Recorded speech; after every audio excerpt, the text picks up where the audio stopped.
Hello दोस्तों, Gurukul plus में आपका स्वागत है। आज हम साइंस के इम्पोर्टेंट क्वेश्चन करने जा रहे हैं, जो सभी एग्ज़ाम के लिए वेरी वेरी इंपॉर्टेंट है। आगामी जितने भी एग्ज़ाम हैं, NTPC mains, group D, UPSI, सभी के लिए इम्पोर्टेंट है। तो चलिए क्वेश्चन प्रैक्टिस करते हैं अपन। चलिए हमारे साथ तैयार हो जाइए सभी लोग। तो ये पहला क्वेश्चन है जो, यदि कोई व्यक्ति दूर की वस्तु को स्पष्ट नहीं देख रहा है, अगर दूर की वस्तु को स्पष्ट नहीं देख रहा है तो उसकी दृष्टि में कौन सा दोष होगा?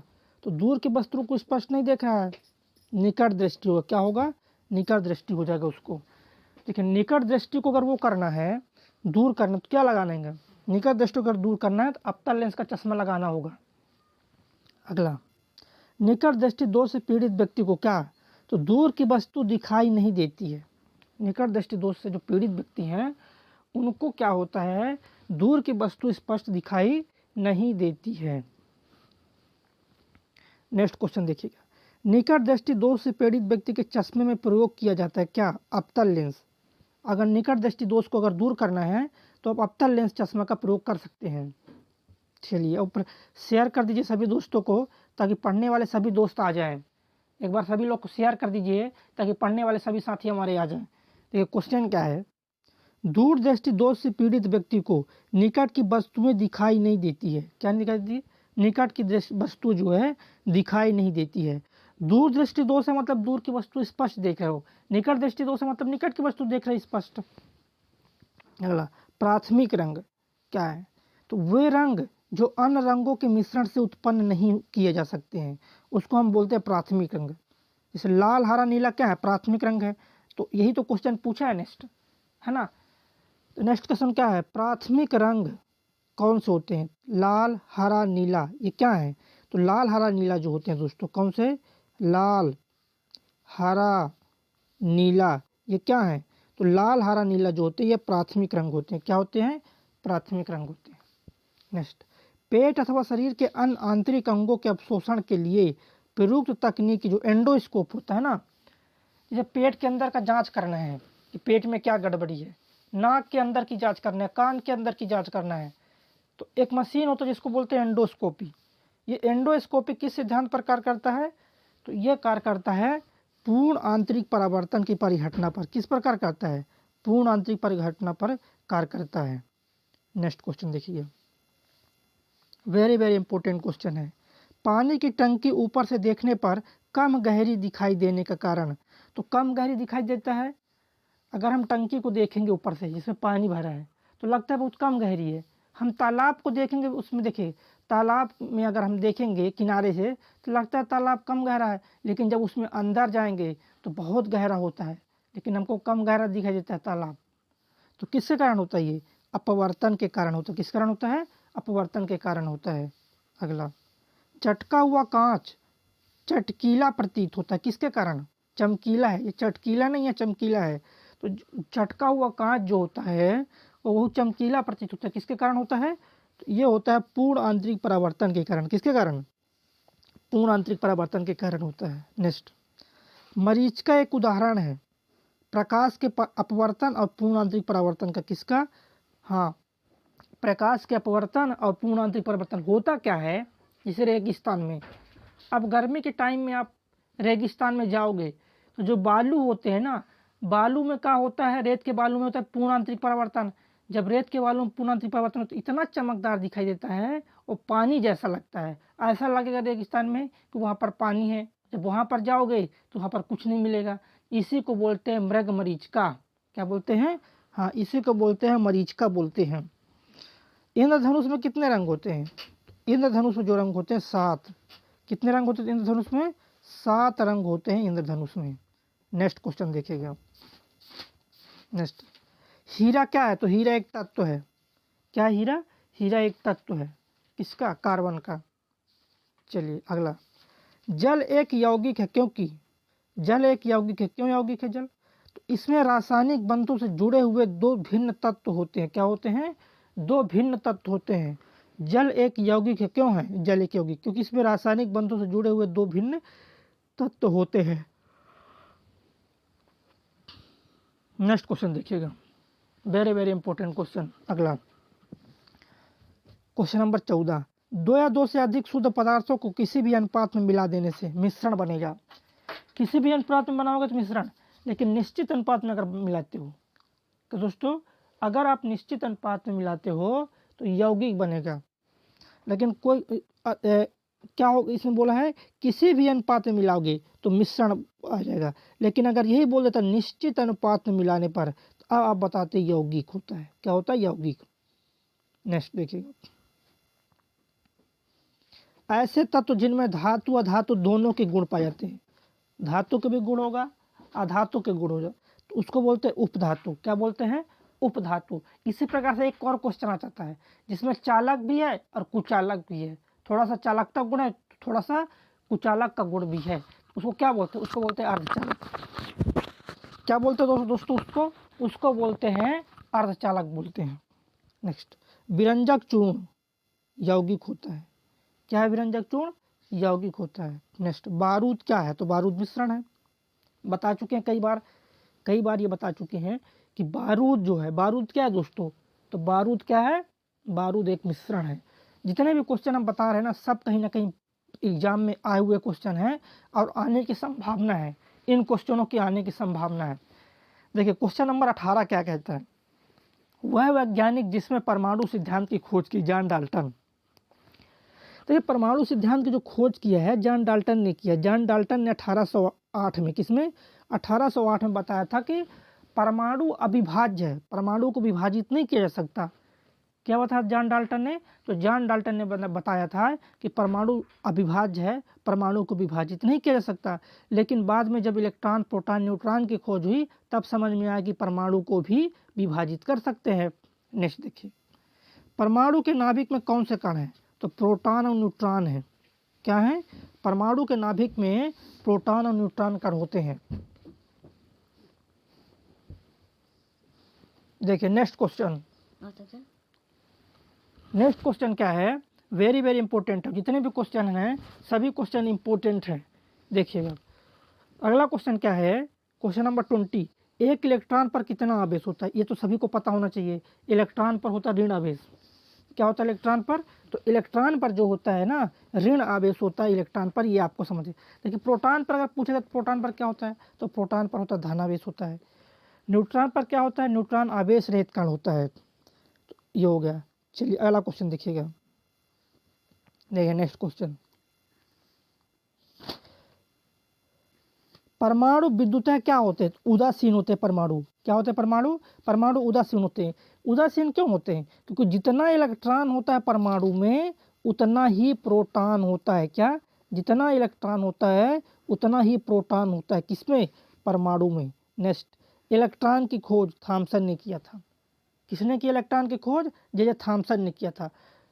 नेक्स्ट देखिएगा, प्रोटॉन की खोज गोल्डस्टीन ने किया। किसने किया प्रोटॉन की? तो प्रोटॉन की खोज किया गोल्डस्टीन ने। अगला, शरीर की सर्वाधिक प्रबल अस्थि, सबसे मजबूत अस्थि कहाँ पर है? तो शरीर की सबसे मजबूत अस्थि होती है ना, जबड़े की अस्थि। यहाँ पर की जो अस्थि होती है सबसे मजबूत हड्डी होती है जबड़े की। नेक्स्ट, मानव शरीर की सबसे छोटी हड्डी स्टेपिस। सबसे छोटी हड्डी यहाँ पास होती है, कान की हड्डी होती है स्टेपिस, एकदम छोटी हड्डी होती है। और सबसे बड़ी हड्डी जो होती है अगर पूछ दिए तो फीमर, जांघ की हड्डी होती है सबसे बड़ी हड्डी। तो देखिएगा छोटी हड्डी पूछा तो आप बता दी स्टेपिस, अगर बड़ी हड्डी पूछता आप बताते फीमर। सबसे बड़ी हड्डी कहाँ होती है? जांघ की हड्डी होती है फीमर जिसको बोलते हैं। चलिए सभी जितने बता रहे हैं ना सभी याद कर लीजिए, पेपर में आने के बहुत चांसेस के हैं, यहाँ से क्वेश्चन आ सकते हैं पेपर में। मेरे प्यारे दोस्तों, जैसा कि आप जानते हैं मैंने आपको ये युद्ध की 2 बुकें बहुत ही शानदार तरीके से कंप्लीट कराई हैं। मतलब इतनी अच्छे तरीके कंप्लीट कराई कि मतलब यूट्यूब ने भी हम लोगों को मतलब अप्रिशिएट किया है। सबसे ज़्यादा देखी जाने वाली वीडियो रही है दोस्तों रेलवे की हम लोगों की, है ना। और आप लोगों का प्यार और सपोर्ट की वजह से सब पॉसिबल हुआ है। बाकी साथियों मैंने आपको बहुत सारी बुक्स कराई, ये दोनों बुक कराई ही हैं।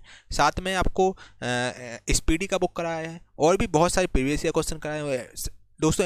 NTPC की मैंने आपको सारे एनालिसिस कराए थे और भी बहुत सारी बुक्स कराई हैं। और दोस्तों जल्दी ही आप लोगों के लिए 3 बुक वगैरह के भी सॉल्यूशन आने वाले हैं।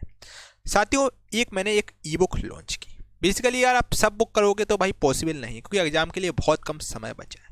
बच्चा अब इस एग्ज़ाम में आपको सिलेक्शन हर हाल में लेना है। तो क्यों ना बच्चे कुछ ऐसे क्वेश्चन आप याद करें जो बहुत सिलेक्टेड हो, जो कि बहुत ज़्यादा इंपॉर्टेंट हो, वही करके जाएं आप, है ना। दोस्तों एक ई बुक मैंने लॉन्च की जिसमें ये 10 बुकों का आपको बेसिकली निचोड़ मिलेगा। इन सब बुकों से जितने भी सिमिलर क्वेश्चन हैं जो आपके बार बार पूछे गए हैं, सब बुकों में वही क्वेश्चन हैं, वो आपके सब रखे गए हैं।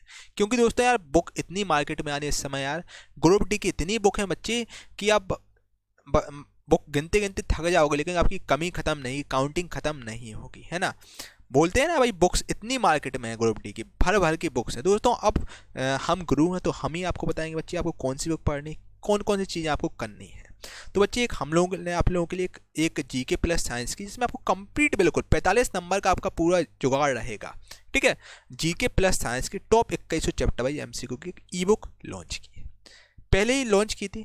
बाकी दोस्तों ई बुक अपडेटेड हो चुकी है। अब आप इसको डाउनलोड भी कर सकते हैं और बाकी इसमें आप प्रिंट वगैरह भी निकाल सकते हैं। बुक के फॉर्मेट में ई बुक है, बहुत ही शानदार ई बुक है और लगभग अगर हम बात करें 5000 से ज़्यादा बच्चे इस ई बुक को ले चुके हैं। जो कि दोस्तों इस ई बुक का अगर हम बात करें मार्केट से तो 499 है। बहुत सारे एजुकेटर 499 रख के 300-400 रुपये में सेल कर रहे हैं। दोस्तों ये ई बुक बहुत ही शानदार है, बहुत मेहनत लगी है इस बनाने में इस ई बुक को, है ना। तो केवल और केवल 99 रुपये इस ई बुक की चार्ज रखा गया है, ठीक है। और ये सभी किताबों को दोस्तों बेसिकली इसमें आपको निचोड़ मिलेगा, जितने भी इंपॉर्टेंट क्वेश्चन है यार, जितने भी इंपॉर्टेंट क्वेश्चन सब आपको इस ई बुक में मिल जाएंगे, ठीक है। बिल्कुल आपको घोल के पी जाना, रट लेना अच्छे से, जब तक रट लो तब एक एक क्वेश्चन आपको ना रटे जाए, ठीक है। बिल्कुल एग्जाम में तहलका मचाने वाला दोस्तों एक ई बुक रहेगा, बिल्कुल अनिवार्य आपके लिए ई बुक है, इसको आपको जरूर परचेज करना है और सब क्वेश्चन आपको रटना है दोस्तों। ये मैं आपको गारंटी दे रहा हूँ, जब आप एग्जाम हॉल में एग्जाम दे के आएंगे सबसे पहले आप थैंक यू मुझे ही बोलेंगे कि आपके साथ ई बुक से सबसे ज़्यादा क्वेश्चन फंसे हैं। मैं इतना नहीं बोलूँगा कि भाई 45 में 45 फंसेंगे, लेकिन बच्चे ये जरूर है 70% आपका जीके का पोर्शन यहाँ से कंप्लीट हो जाएगा। जीके प्लस साइंस आपका यहाँ से कवर हो जाएगा, लगभग 30+ आप स्कोर कर लेंगे अगर आप एक एक क्वेश्चन रट लेते हैं तो, ठीक है। और बिल्कुल अपडेटेड ई बुक है जो कि केवल और केवल 99 रुपये में आपको दी जा रही है। तो दोस्तों जल्दी से ज़्यादा इस ई बुक को लें और रेलवे में अपना तैयारी अपनी बेहतर से बेहतर करें। बाकी अब आपके लिए और भी बहुत सारी दोस्तों वीडियो वगैरह आ रही हैं तो आप देख सकते हैं, ठीक है। और चलिए भाई एग्जामिनर फेवरेट जितने भी एग्जामिनर के जो फेवरेट क्वेश्चन है वो सब आपको इस ई बुक में मिल जाएंगे, ठीक है। चलिए इस ई बुक को आप ज़्यादा से ज़्यादा एनरोल कीजिएगा, डिस्क्रिप्शन में लिंक डाल दूँगा, वहाँ से आप इस ई बुक को परचेज कर सकते हैं। यकीन मानिए दोस्तों ई बुक बहुत इंपॉर्टेंट आपकी एग्जाम के लिए रहेगी, वेरी मोस्ट इंपॉर्टेंट क्वेश्चन आपको इस ई बुक में मिल जाएंगे, ठीक है। बिल्कुल आपको ये क्वेश्चन रट जाना है, बिल्कुल घोल के पी जाना है, ठीक है। चलिए दोस्तों थैंक यू। नेक्स्ट देखिएगा, मानव शरीर की सबसे लंबी हड्डी फीमर। नेक्स्ट, मनुष्य के शरीर की जो पैर की हड्डी है तो कैसी होती है, तो पैर की जो हड्डी होती है वो खोखली होती है। कैसी होती है दोस्तों पैर की हड्डी, खोखली होती है पैर की हड्डी। नेक्स्ट क्वेश्चन देखिएगा, टीबिया नामक हड्डी किसमें पाई जाती है, तो टीबिया पाई जाती है आपका टांग में। टीबिया नाम की जो हड्डी होती है कहाँ पर पाई जाती है, तो ये पाई जाती है आपके टांग में पाई जाती है। नेक्स्ट, मानव शरीर के किस अंग की हड्डी सबसे लंबी है, जांघ की हड्डी। जो जांघ की हड्डी होती है वो सबसे लंबी होती है, बता चुके हैं ना, जांघ की हड्डी सबसे बड़ी हड्डी है। और छोटी हड्डी कहाँ होती है, कान में पाई जाती है, स्टेप्स। नेक्स्ट क्वेश्चन देखिए, और जितने भी साथी हैं एक बार लाइक कर दें, अगर अच्छा लग रहा है आपको, पढ़ने में मज़ा आ रहा है तो लाइक कीजिए, आपके लिए इतना मेहनत किया जा रहा है। देखिए अगला क्वेश्चन नंबर 30, वृद्धावस्था में मनुष्य की हड्डी क्यों कमजोर होती है, कैल्शियम की कमी हो जाता है। हड्डी में क्या होता है, कैल्शियम होता है, और कैल्शियम की कमी अगर हो गया तो हड्डी कमजोर होती है। इसलिए जो सियाने लोग रहते हैं ना ढंग से नहीं चल पाते, क्योंकि उनके हड्डियों में जो है कैल्शियम की कमी हो जाती है तो हड्डी हो जाते हैं कमज़ोर। अगला देखिएगा, एथलीट को किससे जल्दी ऊर्जा मिलती है, कार्बोहाइड्रेट से। इसलिए जो खिलाड़ी होते हैं, जो खेलने वाले खिलाड़ी तो केला खाते हैं, क्या खाते हैं, केला खाते हैं, क्योंकि केला अगर खाते हैं तो तुरंत ऊर्जा मिल जाती है शरीर में। इसलिए व्यक्ति को क्या करना चाहिए, दौड़ के आना चाहिए, तो केला खाना चाहिए। जब दौड़ के क्या खाना चाहिए, केला, क्योंकि केला खाने से जल्दी ऊर्जा मिल जाती है। नेक्स्ट देखिए दोस्तों, लंबे समय तक कठोर शारीरिक कार्य के पश्चात मांसपेशियों में थकान का अनुभव होता है, किसके कारण, तो ग्लूकोज का अपक्षय हो जाता है। क्या हो जाता है, ग्लूकोज का अपक्षय हो जाता है और शरीर में लैक्टिक अम्ल जम जाता है। देखिए बहुत ज़्यादा आप काम वाम करके आते हैं, कठोर शारीरिक परिश्रम करते हैं, तो शरीर में लैक्टिक अम्ल जमा हो जाता है, इससे कारण थकान लगता है। नेक्स्ट क्वेश्चन देखिएगा, आवर्धक लेंस वास्तव में क्या होता है? तो उत्तल लेंस होता है। जो आवर्धक लेंस होता है उसी को बोलते हैं उत्तल लेंस। और उत्तल लेंस प्रयोग कहाँ कहाँ होता है? उत्तल लेंस का प्रयोग होता है जैसे ड्राइवर जो होता है ना, 4 व्हीलर में आप देखिएगा, ड्राइवर पीछे की चीज़ों को देखने के लिए उत्तल लेंस लगा होता है, उत्तल लेंस का कांच लगा होता है ताकि वो पीछे की चीज़ों को देख सके। नेक्स्ट, आइंस्टीन के E = mc² समीकरण में c किसका द्योतक है? तो c जो है प्रकाश का वेग, क्या है? c जो है प्रकाश के वेग का द्योतक है। नेक्स्ट देखिए जी, अगला क्वेश्चन, सोडियम वाष्प लैंप प्रायः सड़क प्रकाश के सोडियम लैंप प्रायः सड़क प्रकाश के लिए प्रयुक्त होते हैं। क्यों? क्योंकि ये जो है ना चमकदार रोशनी देते हैं। क्या? चमकदार रोशनी देते हैं, इसलिए आप शहर जाओगे ना तो शहर में पूरा सिटी में लाइट लगा रहता है। नेक्स्ट, प्रिज्म में प्रकाश के विभिन्न रंगों का विभाजन प्रकाश का वर्ण विक्षेपण कहलाता है। क्या कहलाता है? वर्ण विक्षेपण। और प्रिज्म में कितने रंग होते हैं? कितने रंग? 7 रंग होते हैं प्रिज्म में। कितने रंग होते हैं? 7 रंग होते हैं प्रिज्म में। नेक्स्ट, वायुमंडल में प्रकाश के विसरण का कारण है तो धूल कण होता है। क्या होता है? प्रकाश का विसरण का कारण होता है धूल कण। धूल कण के माध्यम से प्रकाश हो जाता है। और एक क्वेश्चन ये पूछ देता है कभी कभी, सूर्य से जो प्रकाश आ रही है हमारे तक पहुंचती है पृथ्वी में, किस माध्यम से? तो विकिरण के माध्यम से पहुंचती है। किस माध्यम से पहुंचती है? विकिरण के माध्यम से हम प्रकाश जो है पृथ्वी तक पहुंचती है। नेक्स्ट, चंद्र सतह पर एक प्रेक्षक को दिन के समय आकाश दिखाई देगा कैसा? काला। आकाश कैसा दिखाई देता है? आकाश दिखाई देता है दोस्तों आपको काला दिखाई देता है। चलिए, सभी जितने भी साथी जुड़े हैं एक बार लाइक कर दें यार, आपके लिए इतना मेहनत किया जा रहा है। नेक्स्ट देखिएगा, एक गोलाकार वायु का बुलबुला किसी कांच के टुकड़े में अंतः स्थापित है। उस बुलबुले से गुजरती हुई प्रकाश की किरण के लिए वह बुलबुला किसकी तरह व्यवहार करेगा? तो अपसारी लेंस की तरह व्यवहार करेगा। नेक्स्ट, किसी तत्व की परमाणु संख्या 35, उसमें 18 इलेक्ट्रॉन है तो प्रोटॉनों की संख्या तो माइनस कर दो। 15 में आप 18 माइनस कर दोगे, आप समझिएगा कितना आएगा? 17। तो ये आ गया न्यूट्रॉनों की संख्या। ये क्या है? न्यूट्रॉनों की संख्या। अगर पूछता तो यहाँ बोला परमाणु संख्या, किसी तत्व की परमाणु संख्या कितना है? 35 है। इलेक्ट्रॉनों की संख्या, परमाणु संख्या नहीं, परमाणु द्रव्यमान होगा यहाँ। अगर परमाणु द्रव्यमान 35 है, इलेक्ट्रॉन 18 इलेक्ट्रॉन है, प्रोटॉन कितने होंगे? तो दोस्तों अगर इलेक्ट्रॉन 18 है, अब एक चीज़ समझ लीजिए, किसी परमाणु में इलेक्ट्रॉनों की संख्या 18 है तो प्रोटॉनों की संख्या 18 होगा, क्योंकि इलेक्ट्रॉन और प्रोटॉन बराबर होते हैं। ये चीज़ को समझ लीजिए। अगर आपको इलेक्ट्रॉन की संख्या ज्ञात है तो समझ लो प्रोटॉन की भी संख्या उतना होगा। अगर प्रोटॉनों की संख्या पता है तो इलेक्ट्रॉनों की संख्या भी उतना होगा। तो इसमें कोई भी अपन को मिस्टेक नहीं करना है। यहाँ से एक क्वेश्चन आ जाते हैं पेपर में। चलिए अगले क्वेश्चन पर चलते हैं। वेरी वेरी इंपॉर्टेंट क्वेश्चन है सभी। देखिए नेक्स्ट, किसी तत्व के परमाणु में 2 प्रोटॉन, 2 न्यूट्रॉन और 2 इलेक्ट्रॉन हो तो उसकी द्रव्यमान संख्या। अब द्रव्यमान संख्या के लिए क्या करते हैं? द्रव्यमान संख्या के लिए क्या करते हैं? द्रव्यमान संख्या के लिए न्यूट्रॉन और प्रोटॉन को जोड़ते हैं। किसको किसको जोड़ते हैं? न्यूट्रॉन प्रोटॉन को जोड़ते हैं। जोड़ दीजिए, न्यूट्रॉन की संख्या 2 है और प्रोटॉन की संख्या 2 है, तो 2 2 कितना हो गया? 4। तो यहाँ पर जो द्रव्यमान संख्या हो जाएगा आपका 4 हो जाएगा। अगला क्वेश्चन, ऋणावेशित परमाणु में प्रोटॉनों की संख्या, जो ऋण आवेशित परमाणु हैं उनमें प्रोटॉनों की संख्या परमाणु में इलेक्ट्रॉनों की संख्या से कम होता है अगर वह ऋण आवेशित है। क्या है? अगर ऋण आवेशित है, ऋण आवेशित मतलब इलेक्ट्रॉन की संख्या को ग्रहण करोगे। अगर कोई भी परमाणु इलेक्ट्रॉन लेता है तो ऋण आवेशित होगा, और इलेक्ट्रॉन देता है तो क्या हो जाएगा? धन आवेशित होगा। लेगा तो ऋण आवेशित, देगा तो धन आवेशित। तो यही चीज़ इसमें था। 43 नंबर। अगला देखिए, नाभिक की खोज के लिए रदरफोर्ड ने जब धातु के पतले पत्र पर अल्फा किरणों की बौछार की तो हुआ क्या? हुआ ये, अधिकांश अल्फा कण धातु की पन्नी को बिना विक्षेपित के पार करके चले गए। नेक्स्ट क्वेश्चन देखिए, तत्वों की प्रकृति को ज्ञात किया जा सकता है कैसे? तत्वों की प्रकृति को कैसे ज्ञात कर सकते हैं? तो इलेक्ट्रॉनिक विन्यासीकरण के द्वारा ज्ञात कर सकते हैं। चलिए अगला क्वेश्चन देखिएगा, किसके निर्धारण में किसी तत्व की परमाणु संख्या सहायता नहीं करती है? तो नाभिक विद्वान न्यूट्रॉनों की संख्या में।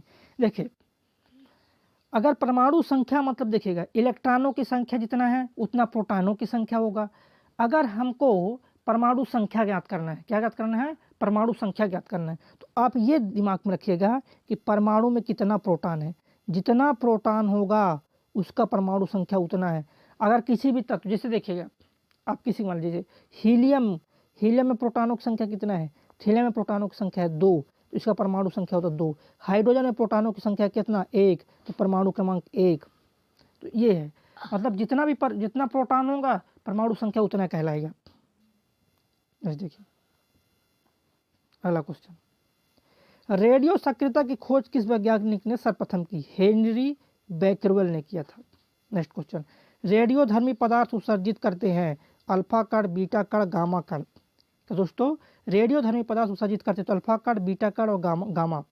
नेक्स्ट क्वेश्चन, अल्फा बीटा किरणों की खोज किसने किया, तो रदरफोर्ड ने किया है। किसने किया, अल्फा बीटा गामा किरणों की खोज रदरफोर्ड ने किया। और रदरफोर्ड ने किसकी खोज किया था, नाभिक की खोज किया था। किसका किया था, नाभिक का खोज किया था। नेक्स्ट क्वेश्चन, किस वैज्ञानिक ने गामा किरणों की खोज किया, तो रदरफोर्ड ने। किसने किया, रदरफोर्ड ने गामा किरणों की खोज किया। चलिए अगला देखिएगा, अल्फा किरण, तो अल्फा किरण जो होते हैं हीलियम डबल प्लस आयन, क्या होते हैं, हीलियम डबल प्लस आयन होते हैं। कौन, अल्फा किरण। नेक्स्ट देखिएगा, बीटा किरणें क्या हैं, तो बीटा ऋणावेशित किरण है। देखिए अल्फा जो किरण है धनावेशित किरण है, अल्फा क्या होता है, धनावेशित होता है, और बीटा क्या होता है, तो बीटा होता है ऋण आवेशित, और गामा क्या है, कोई आवेश नहीं, आवेश रहित होता है उसमें। चलिए अगला क्वेश्चन देखिएगा, किसमें ऋणात्मक आवेश होता है, गामा किरणों में। किसमें होता है ऋणावेशित, तो गामा किरणों में होता है ऋणात्मक आवेश। नेक्स्ट क्वेश्चन देखिए, इंपॉर्टेंट क्वेश्चन है, गामा किरणें क्या होती है, तो रेडियो सक्रिय पदार्थों द्वारा उत्सर्जित जो ऊर्जा किरणें हैं, तो गामा किरणें। देखिए जितने भी रेडियोधर्मी पदार्थ होते हैं ना उसमें से 3 चीज़ें निकलती है। रेडियोधर्मी पदार्थों में 3 चीज़ें निकलती है, अल्फा किरण, बीटा किरण या गामा किरण। ये 3 चीज़ें निकलती है किससे, रेडियोधर्मी पदार्थ से निकलती है। नेक्स्ट क्वेश्चन देखिएगा, देखिए नेक्स्ट क्वेश्चन क्या है,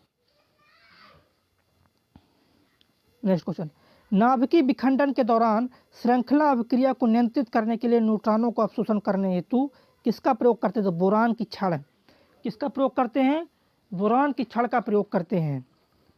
चलिए नेक्स्ट क्वेश्चन देखिए, दूरदृष्टि दोष निवारण के लिए काम में लेते हैं उत्तल लेंस। देखिए दूरदृष्टि निवारण के लिए, दूरदृष्टि निवारण के लिए काम में जो लेते हैं उत्तल, और निकट दृष्टि के लिए लेते हैं अवतल। चलिए, और जितने भी साथी एक बार सभी लोग शेयर कर दीजिए, जितने भी साथी हैं सभी लोग एक बार शेयर कर दें और हमारे साथ पढ़ते रहें। देखिए हमको एक भी क्वेश्चन मिस नहीं करना है, किसी को भी एक क्वेश्चन मिस नहीं करना है। चलिए अगला क्वेश्चन देखिएगा, कार चलाते समय अपने पीछे के यातायात को देखने के लिए उत्तल दर्पण का प्रयोग करते हैं। किसका प्रयोग करते हैं, उत्तल दर्पण का प्रयोग करते हैं। नेक्स्ट देखिएगा, मानव आँख की जो रेटिना पर कैसा प्रतिबिंब बनता है, तो वास्तविक तथा उल्टा। कैसा प्रतिबिंब बनता है, वास्तविक तथा उल्टा प्रतिबिंब बनता है किसमें, मानव आँख में।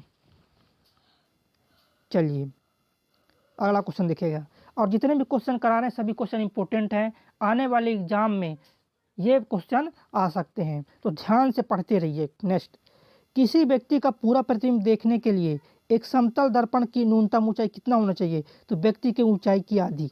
कहने का मतलब ये, अगर आपकी लंबाई 2 मीटर है, आपको अगर पूरा अपना प्रतिबिंब देखना है तो दर्पण की जो लंबाई होना चाहिए 1 मीटर। अगर आप 5 मीटर लंबे हैं तो दर्पण 2.5 मीटर का होना चाहिए। अगर आप 10 मीटर लंबे हैं, अगर आपको पूरा प्रतिबिंब देखना है तो 5 मीटर का दर्पण होना चाहिए, तब आप पूरा प्रतिबिंब देख सकते हो। नेक्स्ट, जब कोई वस्तु दो समानांतर समतल दर्पण के बीच रखी जाती है तो बने हुए प्रतिबिंबों की संख्या अनंत होती है। क्या होती है, अनंत। मतलब अगर समांतर दर्पण में, क्या दोस्तों, अगर 2 वस्तुएं जो हैं समानांतर दर्पण के बीच रखी है तो अनंत प्रतिबिंब बनते हैं। कितने प्रतिबिंब, अनंत प्रतिबिंब बनते हैं। चलिए ये समझते जाइएगा, कोई भी क्वेश्चन पेपर में आ सकता है, इसीलिए सभी क्वेश्चन को ध्यान से समझते जाइए। देखिए क्वेश्चन, यदि किसी ऐनक का लेंस जो पावर है +2 डायोप्टर है तो इसका फोकस क्या होगा, तो 50 सेंटीमीटर। कैसे ज्ञात करेंगे? 2/1/f होता है। अब यहाँ पर जो अपन करते हैं, देखिए ये मीटर में चीज़ होती है, +2 डायोप्टर है 50 सेंटीमीटर, +4 डायोप्टर होता 25 सेंटीमीटर, 10 डायोप्टर होता 10 सेंटीमीटर। देखिए अगला क्वेश्चन देखिए, वेरी वेरी इंपॉर्टेंट क्वेश्चन है। प्रकाश में 7 रंग होते हैं, रंगों को अलग करने के लिए क्या तरीका है? तो रंगों को अलग करने के लिए फिल्टर से रंगों को अलग किया जा सकता है। कैसे करते हैं? फिल्टर से रंगों को अलग किया जा सकता है। नेक्स्ट, लाल कांच को अधिक ताप पर गर्म करने पर वह दिखाई देगा हरा। अगर कांच लाल है उसको गर्म करोगे, अगर कांच लाल है, अगर उसको गर्म करोगे तो कैसा दिखाई देगा? हरा दिखाई देगा। नेक्स्ट देखिए, प्रकाश का रंग निश्चित किया जाता है। तो दोस्तों प्रकाश का रंग निश्चित किया जा सकता है। चलिए बताइएगा। देखिए बता दें आपको, प्रकाश का रंग जो निश्चित होता है, किसका रंग? प्रकाश का जो रंग निश्चित होता है तरंगदैर्घ्य द्वारा निश्चित होता है। सूर्य की किरणों में कितने रंग होते हैं? 7 रंग। और इंद्रधनुष में भी 7 रंग होते हैं। अगर इन 7 रंगों की बात की जाए, सबसे दूर से किस रंग को देख सकते हो? तो लाल को। क्यों देख सकते हैं दूर से? क्योंकि लाल का तरंगदैर्घ्य ज़्यादा होता है। अगला क्वेश्चन देखिए, यदि वायुमंडल ना हो तो पृथ्वी से आकाश किस रंग का दिखाई देगा? काला दिखाई देगा। कैसे दिखाई देगा? काला दिखाई देगा। नेक्स्ट क्वेश्चन देखिएगा। अगला क्वेश्चन, फोटोग्राफी में मुख्य रंग कौन से होते हैं? लाल, नीला, हरा। कौन से रंग होते हैं? लाल, हरा, नीला।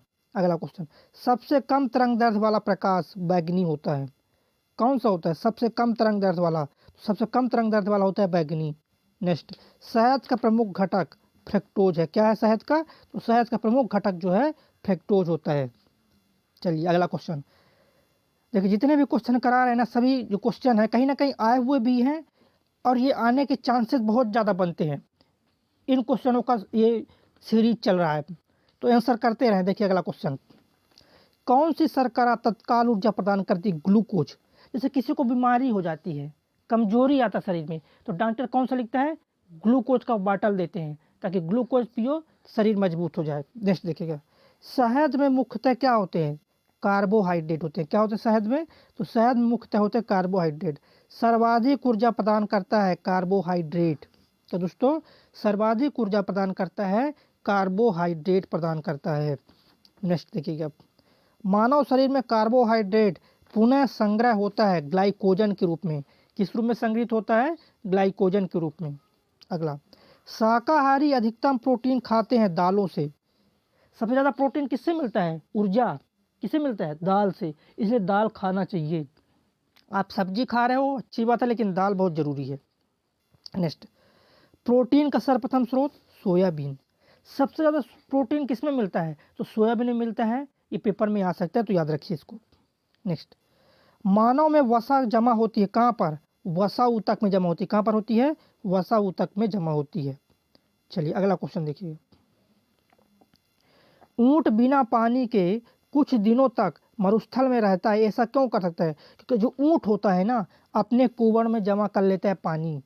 क्या करता है ऊंट? कुबड़ में जमा की हुई चिकनाई का प्रयोग करता है, और कुबड़ में बहुत सारा पानी भी रहता है। नेक्स्ट, दांतों में क्या होता है? कैल्शियम होता है। दांतों में क्या होता है? कैल्शियम होता है। अगला, किस तत्व का संबंध दांतों की विकृति के साथ है? फ्लोरीन। किसका संबंध है? फ्लोरीन का संबंध है। नेक्स्ट देखिए, हृदय की धड़कन को नियंत्रित करने के लिए कौन सा खनिज? इसके लिए आप पोटेशियम का यूज करो। क्या करो? पोटेशियम। अगर हम बात करें पोटेशियम की, तो देखिएगा पोटेशियम की अगर बात करें हम, तो पोटेशियम का जो सिंबल होता है वो होता है के। पोटेशियम का परमाणु क्रमांक कितना होता है? तो पोटेशियम का परमाणु क्रमांक होता है 19 होता है। हृदय के धड़कन नियंत्रण के लिए पोटेशियम आपको यूज करना होगा बस। देखिए क्वेश्चन नेक्स्ट, सागरी खरपतवार किसका महत्वपूर्ण स्रोत है? शैवाल का। देखिए शैवाल जो है ना, सागर के किनारे किनारे जो है बहुत ज़्यादा पाया जाता है। आयोडीन का सर्वोत्तम स्रोत शैवाल है। और आयोडीन नमक खाने से ना घेंघा रोग नहीं होता। कई बार ना कई लोगों को घेंघा रोग हो जाता है, गलगंड जिसको बोलते हैं। इसलिए क्या कहते हैं? आयोडीन का नमक खाना चाहिए। कौन सा नमक खाना चाहिए? आयोडीन का नमक खाना चाहिए, उससे घेंघा रोग नहीं होता है। नेक्स्ट, उपस्थिति तथा हड्डियों के निर्माण और संप्रेषण में आवश्यक तत्व क्या है? कैल्शियम है। क्या है आवश्यक तत्व? कैल्शियम होता है। नेक्स्ट देखिए क्वेश्चन, दात्र कोशिकाएं अरक्तता रोग किसकी अपसामान्यता के कारण होता है? तो लाल रुधिर कोशिका, किसके कारण? लाल रुधिर कोशिका आरबीसी के कारण होता है। नेक्स्ट, प्रचुरतम मात्रा में खाद्य प्रोटीन के दो स्रोत कौन है? बताइएगा, प्रचुरतम मात्रा में खाद्य प्रोटीन के दो स्रोत कौन से हैं? सोयाबीन और मूंगफली। कौन से हैं? सोयाबीन है और मूंगफली है। नेक्स्ट देखिएगा, दूध में प्रोटीन और कार्बोहाइड्रेट के अतिरिक्त पोषणदायक अन्य तत्व में सम्मिलित है, तो ये सम्मिलित है कैल्शियम और क्या? पोटेशियम सम्मिलित है। कौन सा है? कैल्शियम और पोटेशियम। नेक्स्ट, सभी क्वेश्चन इंपॉर्टेंट है, ध्यान से देखते जाइए। सीमेंट और अस्थियों दोनों में विद्यमान तत्व कैल्शियम है। सीमेंट में भी होता है और हड्डी में भी होता है, वो होता है कैल्शियम। नेक्स्ट क्वेश्चन, किसकी कमी से इनीमिया रोग होता है? लोहा की कमी से। आयरन, Fe, परमाणु क्रमांक कितना है? 26। क्या परमाणु क्रमांक? 26 है। नेक्स्ट, किस विटामिन का संबंध रक्त थक्का से? तो विटामिन के। किसका? विटामिन के का संबंध जो है रक्त के थक्का से है। नेक्स्ट देखिएगा 89 नंबर, मानव शरीर में औसतन ऑक्सीजन का जो कितना परसेंट होना चाहिए? 50% ऑक्सीजन होना चाहिए। कितना होना चाहिए? 50% ऑक्सीजन। अगर ऑक्सीजन की बात आ गई तो एक चीज़ बता दी हम, ऑक्सीजन का परमाणु क्रमांक, कोई भी तत्व आता है, कोई भी परमाणु का नाम अगर आ गया तो उसके परमाणु क्रमांक कम से कम आपको याद रहना चाहिए अगर आप साइंस पढ़ रहे हैं तो ऑक्सीजन का परमाणु क्रमांक होता है 8, उसका द्रव्यमान होता है 16। नेक्स्ट देखिए, पालक के पत्तों में किसकी मात्रा होती है? आयरन की मात्रा होती है। पालक के, देखिए बच्चों, छोटे छोटे बच्चों को किसकी गोली देते हैं स्कूल में? आयरन की टेबलेट देते हैं। आयरन की टेबलेट न देके आप पालक की सब्जी खाइए तो आपको लोहा की मात्रा, आयरन की मात्रा मिल जाएगा। नेक्स्ट क्वेश्चन देखिएगा, देखिए नेक्स्ट क्वेश्चन, सबसे अधिक आयरन किस में पाया जाता है? हरी पत्तेदार सब्जियों में। किस में पाया जाता है? हरी पत्तेदार सब्जियों में पाया जाता है। नेक्स्ट, मूत्र के स्राव को बढ़ाने वाली औषधि क्या है? डाययूरेटिक है। क्या है? डाययूरेटिक। नेक्स्ट क्वेश्चन देखिए, टाइफाइड से शरीर का कौन सा अंग प्रभावित होता है? आंत। कौन सा अंग प्रभावित होता है? आंत प्रभावित होता है। किससे? हाँ, टाइफाइड से जो प्रभावित होता है, आंत प्रभावित होता है टाइफाइड से। नेक्स्ट क्वेश्चन, पेचिश रोग के लिए उत्तरदायी प्रोटोजोआ एंट अमीबा हिस्टोलॉजिका। क्या? एंट अमीबा हिस्टोलॉजिका। क्या दोस्तों? पेचिश रोग के लिए उत्तरदायी प्रोटोजोआ है एंट अमीबा है। नेक्स्ट क्वेश्चन देखिएगा, आँखों की दूरदृष्टि की बीमारी किसके कारण होती है? नेत्र गोलक के छोटे होने से। क्या? नेत्र गोलक के छोटे होने से होती है आँखों की दूरदृष्टि की बीमारी।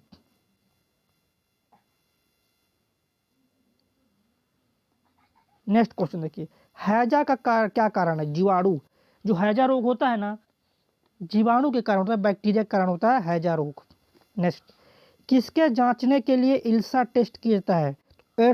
एड्स बीमारी की जांच के लिए इल्सा टेस्ट होता है। क्या होता है? एड्स की जांच के लिए इल्सा टेस्ट कराया जाता है।